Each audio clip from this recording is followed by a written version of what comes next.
No próximo mes de setembro retomarase a Comisión de Seguimento para a aprobación do Plan Especial das Burgas.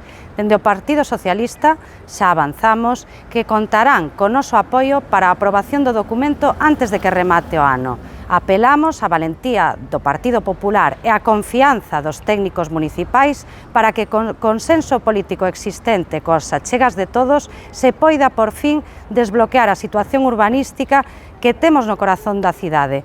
O mellor exemplo desas políticas seguidas ata agora e dese bloqueo está aquí, no que vemos aquí atrás, no corazón das Burgas, abandonado dende fai anos pola vella política urbanística do Partido Popular. Esa mala praxe que todos debemos superar e que tamén debemos loitar xuntos para que a desidia e a falta de confianza neste proxecto do actual rexidor Gonzalo Pérez Jácome sigan convertendo isto nun auténtico deserto desolado en pleno centro da cidade.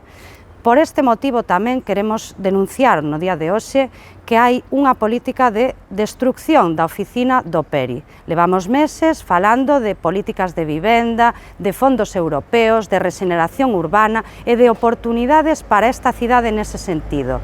Nada se fixa ata agora polo desinterese de Jácome, por esa inquina que ten hacia a oficina de rehabilitación e a súa destrucción cando é unha peza esencial para ese desenvolvemento.